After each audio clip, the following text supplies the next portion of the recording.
At the beginning of the film, Emily and Randall arrive at Randall's parents' beach house in a remote vacation town. Upon their arrival, they are pleased to see that the town looks deserted.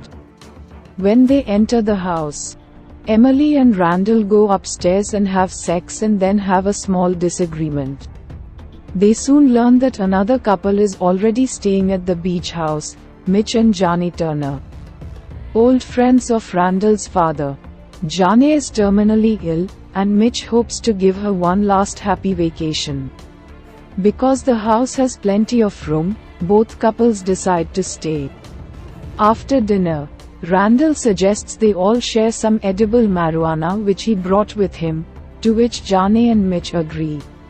While high, Mitch notices the strange water texture, and they all see glowing microbes covering the beach and trees.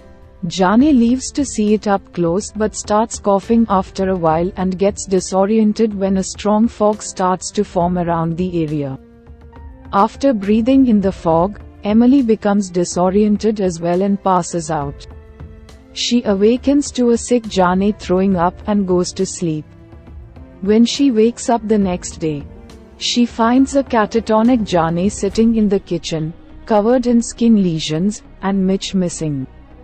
Randall and Emily decide to go to the beach, which they are surprised to find is completely empty. After a while, Randall gets sick to his stomach and rushes back to the house. In the bathroom, he sees the water from the sink forming strange patterns. Then, hearing Janie moan, he goes to help her. On the beach, Mitch suddenly appears. He muses that something about the area feels off, then tells Emily he is going for a swim. Instead, he drowns himself. Panicked, Emily steps on a washed-up jellyfish. It stings her and Emily sees a worm-like creature crawling in an open wound. She manages to crawl up to the house and remove the worm. She finds a sickened Randall being pursued by Janie, who has milky white eyes and strange fluid leaking from her mouth. Managing to lock Janie in the house, Randall and Emily escape into the slowly thickening fog. By nightfall, the fog covers the area and Randall has become even sicker. Emily discovers a police car with a radio inside, and she manages to contact someone.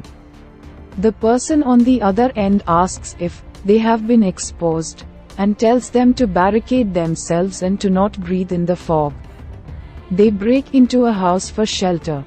They find that the water is now a completely different texture. When Emily turns on the TV, she finds an emergency alert system on every channel and a radio broadcast reveals that the microbes, which were preserved in underwater rocks, had been released by global warming. Emily suggests they wait until morning, but Randall is scared of dying. Emily goes into the basement, finds oxygen tanks for scuba diving, and concludes they can use them to breathe in safe air. She also discovers a horribly mutated person feeding on a corpse. Upstairs, she discovers Randall has succumbed to the infection and kills him. Finding the keys to a car, she drives away but becomes disoriented in the fog and crashes into a tree. She stumbles from the car into a puddle and lies there, breathing in the fog and hallucinating about the microbes in the water. The next morning, she lies on the beach, telling herself not to be scared as the infection completes its course. A wave engulfs her body, dragging her out to sea. The film ends with this scene.